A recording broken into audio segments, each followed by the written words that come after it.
Bienvenue à tous sur TOTV Africa pour cette nouvelle édition de Gatingo. Le délai de 6 mois accordé par la CEDEAO lors de son sommet du 15 décembre à Abuja au Nigeria est perçu par les chefs d'État de l'AES comme une tentative de déstabilisation des trois pays. Dans un communiqué daté du 22 décembre 2024, les présidents du Mali, du Burkina Faso et du Niger ont dénoncé ce projet qu'ils attribuent à certains dirigeants de la CEDEAO soutenus par des puissances étrangères, notamment la France. Les trois pays ont ainsi décrété l'alerte maximale de leurs forces de défense et de sécurité et ont appelé à la vigilance accrue des populations. L'objectif est de contrer toute menace interne ou externe. L'AES a notamment dénoncé les efforts de certains pays visant à restructurer les organisations terroristes dans le Sahel, le bassin du lac Tchad et les régions frontalières. L'AES estime que des gouvernements étrangers soutiennent ces groupes par des moyens logistiques et financiers. Les trois pays ont également encouragé la population à dénoncer tout comportement suspect. Rappelons qu'en janvier 2024, les pays membres de l'AES ont annoncé leur retrait de la CEDEAO qu'ils accusent d'être manipulés par des puissances étrangères.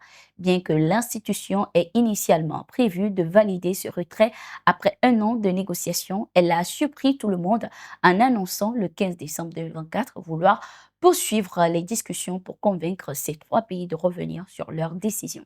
Cependant, les trois pays ont réaffirmé que leur départ de la CEDEAO était irrévocable. Direction le Niger. Des organisations de la société civile ont organisé une manifestation pour célébrer le premier anniversaire du départ des forces françaises du territoire. Plusieurs centaines de personnes, dont des membres du gouvernement, ont participé à cet événement.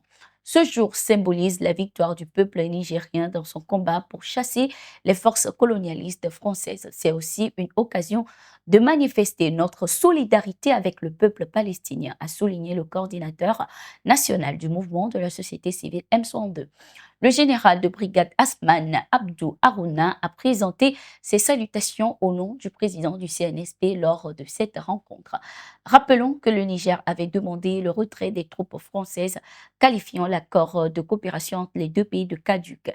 Les autorités nigériennes reprochent à la France son ingérence dans leurs affaires intérieures et l'inefficacité de ses opérations dans la lutte contre le terrorisme au Sahel. Bien que la France ait initialement refusé de retirer ses militaires et son ambassadeur, elle a fini par se plier à la volonté des autorités locales en quête de souveraineté.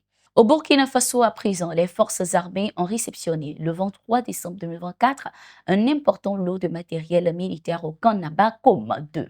Ces équipements remis par le président du Faso, le capitaine Ibrahim Traoré, comprennent notamment des conteneurs jets, des camions citernes et des blindés anti-mines. Les citernes ont été assemblées localement par une entreprise burkinabé. Le capitaine Ibrahim Traoré a souligné: prenez ce matériel comme un cadeau de fin d'année du peuple à son armée et intensifiez la guerre, a-t-il affirmé. Depuis son arrivée au pouvoir, le capitaine Ibrahim Traoré a fait de la lutte contre le terrorisme une priorité, modernisant ici l'armée avec le soutien de divers partenaires internationaux. Ce 20 décembre 2024, lors du Conseil des ministres de l'UEMOA, le ministre des Affaires étrangères du Bénin, Olusegun Adiadi Bakari, a rencontré son homologue du Mali, Abdoulaye Diop. Les deux diplomates ont réaffirmé leur engagement à renforcer les liens séculaires entre leurs peuples, indépendamment des choix politiques de leurs gouvernements respectifs. Le ministre béninois a ainsi exprimé sa gratitude envers son homologue malien pour cet échange constructif, soulignant l'importance de la coopération et de la solidarité régionale. Cette rencontre qui a eu lieu à Bamako, au Mali, présidée par Adama Coulibaly, ministre des Finances de la Côte d'Ivoire, a marqué la dernière session de l'année 2024. Notons que cette rencontre des deux diplomates intervient dans un contexte de tension après les sanctions de la CEDEAO soutenues par le Bénin à l'encontre du Niger. Il y a également quelques jours, le président Patrice Talon a accusé les pays voisins, notamment le Niger, le Burkina Faso, de laisser des terroristes en liberté dans leur pays.